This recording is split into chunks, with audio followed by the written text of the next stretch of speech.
Hi, welcome to Lesson 1, learning how to see through an Ayurvedic lens, which has everything to do with this. Regular clock. We don't often think about the clock unless we're late for something or if we have an appointment or something. But you know, this is what guides our life.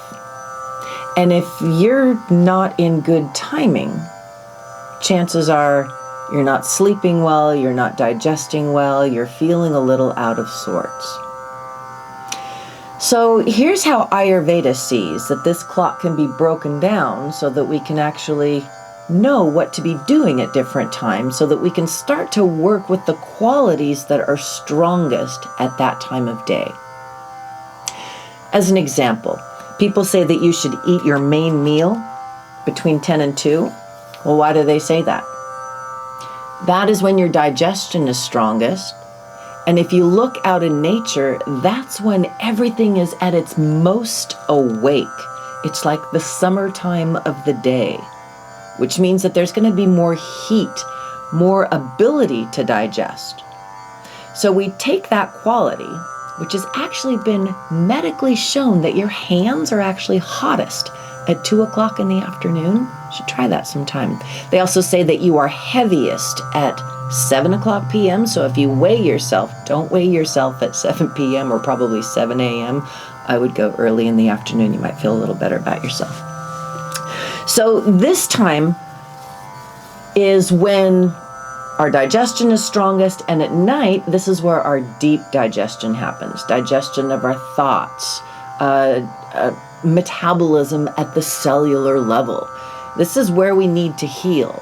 So if we know that this is digestive time, then we'll know to sleep or eat accordingly.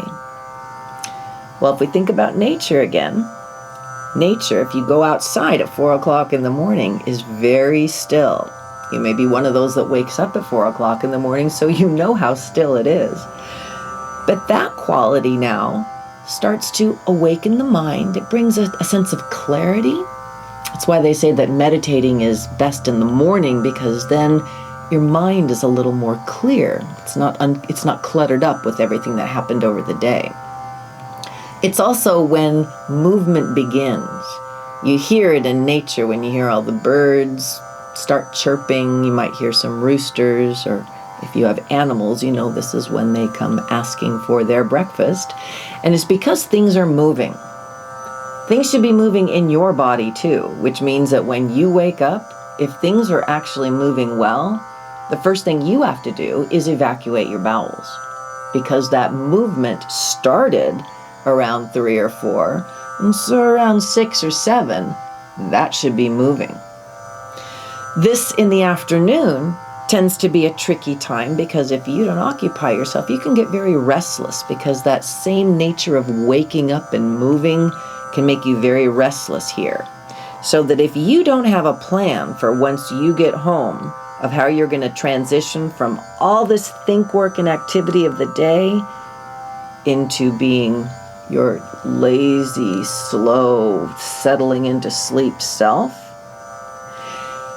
if we don't find a transition there, we could end up going from being a mad monkey to a lazy log, to a mad monkey to a lazy log. And then that creates these extremes that doesn't help anybody. So in the evening, this is where you should start slowing down so that you can start to get some rest. So you don't want to be eating your meal here, because you're giving yourself a heavy load to be digesting right about here if you do that. So learning to see into the day is a good start, because that's something you can actually control. But when we look deeper into Ayurveda, then we can see that there is not only timing of the day, there's timing that involves your time of life. Things are going to be different if you're 17 or 27 or 47 or 67. Food is going to be different. Movement is going to be different. You need to understand the qualities and how they show up in you and how they change over time to to work that timing into a long-term plan. That can be a little confusing, so if you need a little bit of help with that, I'm happy to help with that.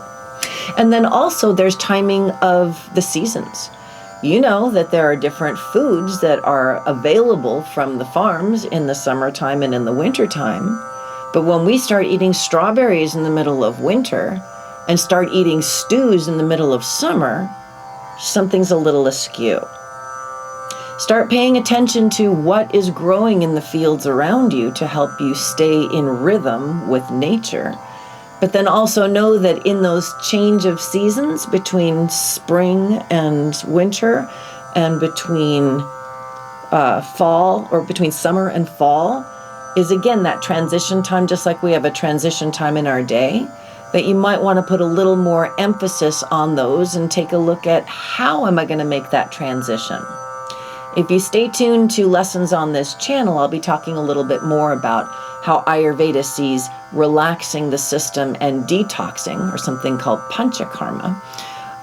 But for now, we're going to leave that out and just know that there is a season for everything. And when you start to see how your body fits in with the rhythm of nature, then you can start to see how what your habits are start to affect your health.